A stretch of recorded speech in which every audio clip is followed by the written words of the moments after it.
최근 화제된 드라마 속 음식과 또 4월 달이니까 제철 음식들 또 관련된 이야기를 좀 나눠볼까 합니다. 이범준 제주 한라대 호텔 외식 경영학과 교수님과 함께 할 텐데요. 교수님 지금 스튜디오에 나와 계십니다. 어서 오십시오. 안녕하세요. 다시 뵙게 돼서 반갑습니다. 네, 우리 이범준 교수님. 또 지난달에도 교수님 뵀었는데 이번 달에도 우리 방송 나와주시려고 또 제주도에서 네. 그 전날에 올라오셨다고. 아주 제가 참 감동적이었는데. 근데 최근에 이 제주도를 배경으로 한 넷플릭스 시리즈가 정말 인기입니다. 폭삭 소가수다. 예, 정말 인기인데요. 지난주에 이제 최종화까지 공개가 됐습니다. 교수님도 이 드라마 보셨습니까? 정말 오랜만에 정말 음. 크리넥스 한 통을 옆에 끼고 TV 예. 앞에서 울고 웃으며 한때를 보냈습니다. 희노애락을 다 느끼시면서. 정말 예. 그간의 제주도를 배경으로 한 드라마들이 몇 편 있었어요. 그리고 다 수작이었는데 예. 그 중에서도 굉장한 작품이었다고 생각합니다.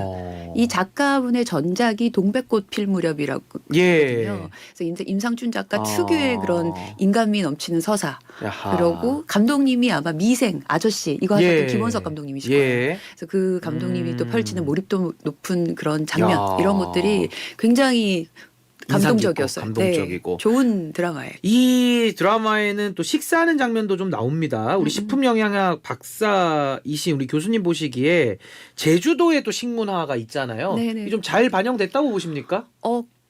그러니까 한두 장면 정도는 저건 좀 아닌데 하는 것들도 있었지만 예. 그렇지만 기본적으로 아주 굉장히 고증이 잘 되어 있는 야. 그런 드라마였고 예. 그리고 이 작가분이 전작에서도 그렇고 음식을 소재로 그 인물의 표현, 인물의 뭐 상징 그리고 인물의 심정 그리고 뭐 이런 것들을 굉장히 잘 표현하시는데 예. 이 드라마에서도 굉장히 그런 장면들이 많이 있었어요. 아하. 그래서 드라마 내용의 전개에 대한 복선, 뭐 암시 이런 것들도 있고 인물을 상징하는 거 뭐 이런 것들도 되게 잘 표현됐다고 생각했어요. 그럼 나름의 또 음식이 또 그 안에서 네. 역할을 한 거네요. 네, 많이 나와요. 저는 폭삭소가스타의 신스텔러는 제주 음식이었다 이렇게 야. 얘기하는 칼럼도 제가 브런치에 기고도 했거든요. 그러니까 칼럼을 쓰실 정도로.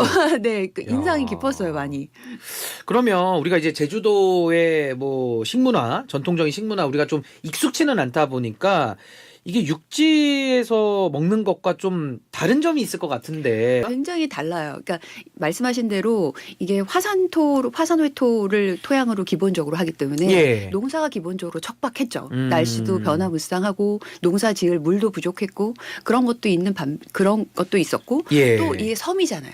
그래서 타지방하고 왕래가 쉽지가 않잖아요. 그렇죠. 그러니까 100% 자신들이 먹어야 될 식량을 섬 안에서 자급자족을 했어야 됐거든요. 아하. 근데 이제 농사가 어려운 반면에 예. 기후가 따뜻해서 사계절 푸성기 채소를 얻을 수 있었고 예. 한라산을 중심으로 해서 이제 산채가 굉장히 다양하고 그다음에 사면이 바다니까 그렇죠. 이제 해산물들은 언제든지 얻어서 쓸 수 있었기 해산물이 때문에 좀 풍성하죠. 그렇죠. 예. 그래서 이제 그런 것들로 나름의 식문화를 구축은 했지만 이 이제 식사를 담당해야 되는 여성분들이 예. 요리에만 집중을 하실 수가 없고 밭일도 하셔야 됐고 해녀로 물질도 하셔야 됐기 때문에 이야. 이렇게 긴 조리 과정, 복잡한 요리 과정 이런 것들을 만드실 수는 없었던 거예요. 아하. 그렇기 때문에 대부분 제주의 음식은 생채 위주. 생채. 네, 그리고 말씀하신 대로 해산물 많이 사용하고 예. 그런 대신에 재료 본연의 맛을 많이 강조하죠. 왜냐면 양념을 많이 쓰지 않아요. 재료가 풍족하지가 않았기 때문에. 아하. 왜냐면 고추 농사 같은 건 잘 안 됐거든요. 예. 그래서 고춧가루나 고추장 쓰는 음식은 많지가 않고. 그러니까 자극적인 맛은 별로 네, 없고. 그런 건 없고요. 어허. 그래서 이제 재료 본연의 맛을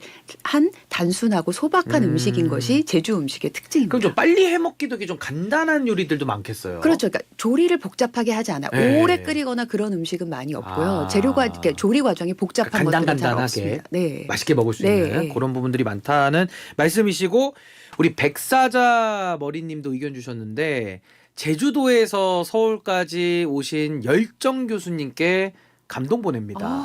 좋은 주말 되시라고. 감사합니다. 너무 따뜻하지 않습니까? 네. 예, 좋습니다. 진짜. 자, 그러면 이제 음식 얘기를 좀 더 해보겠습니다. 드라마를 보면 이제 오징어가 참 많이 나옵니다.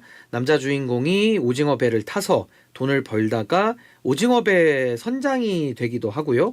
오징어 전문 음식점까지 차리는데 이 제작진이 그 해산물이 종류가 많잖아요. 근데 그 중에서 왜 하필 오징어를 택했을까? 이게 오징어가 가지는 어떤 특별한 의미가 있는지도 좀 궁금하거든요. 그러니까 제가 드라마를 보는 내내도 저도 이제 이거를 고민을 했어요. 예. 왜 오징어였을까 이런 생각을 많이 했고 자료도 좀 찾아봤는데 일단 이 드라마의 배경이 60년대부터 90년대까지 2000년대 초반까지가 이 드라마의 배경이에요. 예. 근데 이제 이 초반부의 남녀 주인공이 가정을 꾸려서 이제 자식을 그 성장시킬 때까지 배경이 70년대에서 90년대거든요. 예. 근데 1970년대에서 90년대는 제주도에서 한림항을 중심으로 오징어업이 굉장히 성황리에 그 전개되었던 그런 시절이에요. 예. 80년대에는 제주도 어업이 조금 어업 인구가 줄어들긴 했지만 오징어업은 굉장히 화랑이었거든요. 예. 그렇기 때문에 이 주인공들이 이제 한림 근처의 한 마을에 사는데 그렇기 때문에 이제 시대적인 배경상 오징어를 선택했다는 생각도 들고요. 두 번째는 이제 제 뇌피셜이긴 한데 한치는 5월부터 7월까지 나는 제주 여름의 상징이에요. 그래서 제주 여름에 와 보시면 여름바다에 한치배들 이렇게 불을 켜놓고 어업을 하는 거를 많이 보실 수가 있거든요. 예, 저도 보는 기억이 납니다. 네네네. 근데 오징어는 초여름부터 겨울까지 나요. 그러니까 거의 제주의 4계절을 오징어가 담당한다고 볼 수가 있고 그렇군요. 그다음에 제주에서는 반찬 없으면 오징어 한 마리면 된다 이런 말씀도 하시거든요. 야. 그래서 제주도의 오징어는 그런 아주 일상적인 기본 반찬이기 때문에 이 남자 주인공이 이제 별명이 무쇠예요. 예. 그래서 굉장히 한결같고 묵묵하게 그 부인과 가족을 지키는 그 사랑이 마치 그냥 제주도에서 그 일상의 반찬을 식생활을 지켜주는 오징어와 같은 그런 느낌이었을까 이런 제 아하. 뇌피셜도 곁들여 봅니다. 예. 그럼 교수님 혹시 좋아하시는 음식 중에 오징어 요리 하나 좀 추천해 주실 수 네네네. 있을까요? 오징어 관련된 거. 네네. 예. 제주도는 오징어가 나고 많이 나는데 그 중에 이제 오징어의 제왕이라는 무늬 오징어라는 오징어가 있어요. 예. 근데 이 오징어는 생김새가 오징어하고 갑오징어 중간 상태로 좀 통통하고 예. 이렇게 타원형으로 생겼는데요. 얘가 이렇게 되게 도톰하면서 굉장히 식감이 쫄깃해요. 아, 쫄깃하구나. 그래서 예, 이 예. 오징어가 사실은 조금 고급 오징어거든요. 예. 그래서 제주도 오시면 이 무늬 오징어로 이렇게 오마카세라고 하죠. 오징어로만 차리는 그런 식당들도 있는데 저는 이 오징어를 이제 보통 데쳐서 초장에다 많이 찍어 먹어도 이 오징어 맛있는데 그래도 맛있어요, 오징어는. 네, 근데 소주. 소주를 끓여서 예. 거기에 무늬 오징어를 잠깐 데쳐서 이렇게 먹으면 예. 이 소주가 기본적으로 감미료가 있는 건 아시죠? 그래서 예. 이 오징어가 가지고 있는 단맛을 확 끌어올려서 아. 더 감칠맛이 나고 식감도 더 탱글탱글하게 해준다 그래요. 이게 이 오징어 예. 낚시하시는 분들이 주로 드시는 방법이거든요. 아, 그러시구나. 근데 예. 네, 저도 이렇게 먹는 게 제일 맛있는 것 같아요. 저는 개인적으로 이 떡볶이를 우리가 먹으러 갈 때도 저는 오징어 튀김을 굉장히 좋아합니다. 저 그것도 좋아하죠. 저는 이제 튀김이 이렇게 막 진열돼 있잖아요. 뭐 고구마 튀김, 야채 튀김 뭐 많습니다. 네. 저는 늘 오징어 튀김에만 손이 가요. 그러니까요. 그 입맛이 그렇게 돼 있나 네, 봐요. 아니 너무 부럽죠. 저도 사실 떡볶이 너무 찍어서 딱 네, 먹으면은 너무 좋아하는데 맛있거든요. 콜레스테롤이 높아졌다 그래서 요즘 못 먹고 아, 있어가지고 그래요? 잠시 잊었네요 오징어 야, 튀김을. 오징어 튀김을 저는 좋아합니다. 네. 개인적으로 TMI지만 네, 네. 저도 좀 좋아하는 음식을 얘기를 해봤고요. 네. 음식 얘기하면 이렇게 혀에 침이 고여요. 맞아요. 항상. 또 이제 막 4월 시작이 됐는데요. 제주도에서 꼭 맛봐야 하는 식재료들이 많다고 합니다. 이제 얼마 전에는 유채꽃이 절정이었고요. 드라마에서도 유채꽃 배경이 많이 나오는데 이걸 식재료로도 활용을 할 수 있습니까? 네. 아. 사실 그 유채는 예. 제주에서 그 황금 작물이었어요. 그래서 예. 뭐 보리, 조, 콩 이런 것처럼 황금 이제 작물. 황금 작물이었거든요. 그래서 원래 조선 시대 후반에 유채를 제주도에서 재배하기 시작을 했다가 50년대에는 완전히 제주도에서 이제 재배 작물로 자리를 예. 잡고 했는데 유채는 초반에 제주에서는 기름을 얻기 위한 용도였어요. 그래서 기름이요? 카놀라유라고 하는 우리 식용유로 쓰는 기름이 유채 기름이에요. 그래서 아. 70년대 식용유는 거의 다 유채유로 만들었어요. 예. 그랬는데 90년대 이제 농산물 개방이 있었죠. 그러면서 이제 외국산 유채가 들어오고 외국산 식용유들이 들어오면서 가격 경쟁력을 잃게 된 거예요. 아하. 그래서 그때부터는 유채를 나물로 재배를 했습니다. 제주도에서. 나물로. 그래서 제주도에서는 시금치보다 더 많이 보이는 나물이 유채나물이에요. 아. 저도 제주도에 살면서 유채나물 정말 많이 먹는데 뭐 향이 뭐 특별하고 좋습니까? 네, 쌉쌀하면서 예. 약간 은은한 단맛이 뒤에 나오는데 아하. 얘가 좀 아삭한 식감도 있고요. 아, 식감이 또 좋고. 네, 네, 식감이 좋아요. 그래서 오. 된장에다가 이렇게 가볍게 무치면 굉장히 예. 맛있는 음식입니다. 그래서 유채는 사실은 꽃이 피기 전 줄기를 먹는 거거든요. 예. 그래서 3, 4월이 유채의 절정이기 때문에 2월부터 한 4월 초까지가 이제 유채의 제철이에요. 예. 유채로 된장국도 끓이고 시금치 된장국 끓이듯이 시금치처럼. 네, 타지방에서 그렇게 하듯이 그다음에 유채로 전도 부치고요. 유채전도 있어요. 네, 네, 네. 그 어떻게 보면 사실 제주도에서는 유채라는 게 어떻게 보면 일상 같은 네, 의미겠네요. 굉장히 자주 드시고. 네, 일상적인 거 봄의 첫 나물이고요. 첫 나물. 네. 우리 이은선 님께서도 유튜브 댓글 주셨는데 저도 제주도 사람인데요. 조리법은 교수님 말씀대로 너무 간단합니다. 그래도 육지 사람들이 많이 들어와서 요리도 많이 다양해졌어요. 네, 너무 반갑습니다. 예. 네, 맞아요. 야, 근데 이 유채 전까지 있다고 하시니까 이거 꼭 한번 좀 네. 먹어보고 싶은데요. 네. 지금 제주도를 찾는 관광객들 많습니다. 근데 꼭 먹는 음식 중에 하나가 고사리 육개장이라고 합니다. 제주 사람들의 고사리 사랑이 유독 남다르다고 하는데 그 이유가 있습니까? 제가 제주도에 가서 살면서 재발견한 음식이 있다면 예. 단연 1등은 고사리입니다. 아, 1등이 고사리예요? 네, 고사리는 제주도 고사리는 타지방 고사리의 맛과는 비교 불가해요. 그 뭐 어떤 차이가 네, 있습니까? 그러니까 일단 그 타지방에서는 고사리를 주로 말린 고사리를 먹게 되잖아요. 예. 근데 제주도에서는 제가 아까 고사리 장마 말씀도 드렸는데 고사리 고사리 장마 때 이제 그 돼지가 적당하게 습기를 먹은 상태에서 고사리가 급격하게 성장을 하고요. 네. 4월 한 달, 그러니까 음력 3월 15일부터 4월 15일까지가 고사리를 한창 캐는 시기예요.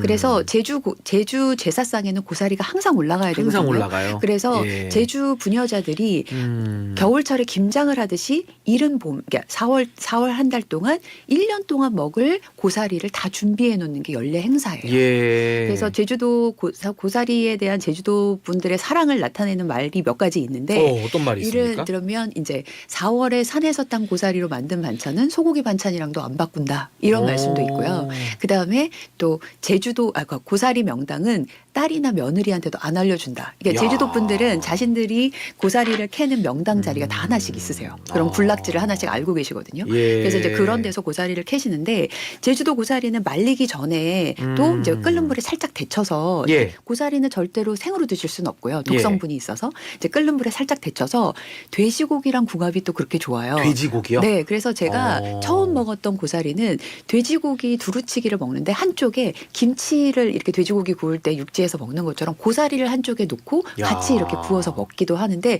그때 그 고사리가 너무 야들야들하고 또 익히니까 아무래도. 네, 제가 예. 먹었던 이제까지의 고사리는 뭐였나 싶은 생각이 드는 거예요. 근데 이제 말씀하셨던 고사리 육개장 예. 이것도 별미죠. 그래서 야. 공항 근처에 이 맛집이 있거든요. 예. 영업 시간 내내 무슨 일이지 싶을 정도로 줄이 항상 서 있는 그 곳이에요. 고사리 육개장 집에. 네, 네. 아, 그래서 그렇군요. 고사리를 푹 돼지고기 육수에 구워서 이렇게 해장국으로 만든 음식인데 정말 별미 중에 별미입니다. 예. 그러니까 아무래도 이 고사리에 대해서 좀 특별하게 아마들 생각을 하셔서 진짜 이게 뭐 황금 고사리 같은 네, 느낌이 좀 네. 듭니다. 네. 무침 익히고 또 육개장에도 넣고 또 뭐 다른 방법도 혹시 또 있습니까? 그 아까 제가 제주도 제사상에는 고사리가 항상 올라간다고 했는데 네. 이제 고사리 나물이 올라가죠. 말씀하신 고사리 무침이 올라가고요. 그 다음에 이제 고사리 전이라는 게 올라가요. 아, 또 고사리 전이 고사리로 있군요. 전을 부치는데 이제 뭐 방식은 여러 가지예요. 근데 어쨌든 이제 제일 최상의 버전은 예. 실파랑 고사리를 같이 놓고 그다음 계란물을 끼얹어서 이렇게 고사리 전을 넓적하게 부치는데요. 예. 얘는 제주도 말로 보따리라고 그래요. 보따리. 예, 그래서 아하. 이거는 왜 보따리냐면 망자가 제사 음식을 싸가지고 하늘로 올라갈 때 이 고사리 전에 싸가지고 간다고 해서 보따리라고 불러요. 근데 이 보따리 전은 사실은 예. 폭삭 소가수다에도 등장을 해요. 등장을 합니까? 네, 그리고 사건의 주요 성계에 복선의 역할을 한다고 야. 저는 생각을 하거든요. 근데 이제 더 이상 말씀드리면 그렇죠. 스포일이 예. 될까봐. 여기까지만. 네, 아니 근데 현자의 돌림께서는 제주를 잘 아시는 분 같은데 네, 제주 숲 곶자와를 네. 좋아하는데 네, 네. 고사리가 많죠 이렇게 하시네요. 네.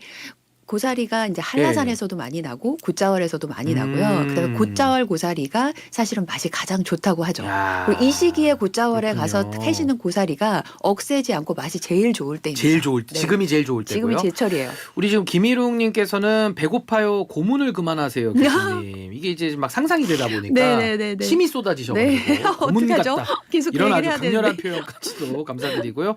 오늘 우리 교수님하고 제철 음식 관련해서 많은 이야기 좀 나눠봤습니다. 네. 우리 아침저널 청취자분들도 귀가 솔깃해지는 음식 한 가지 정도는 다 있으셨을 것 같습니다. 이번 주말에는 봄 제철 음식을 좀 챙겨 드시면서 편안한 시간 보내시면 좋겠습니다. 지금까지 이범준 제주 한라대 호텔 외식 경영학과 교수님과 함께했습니다. 오늘 감사합니다. 감사합니다.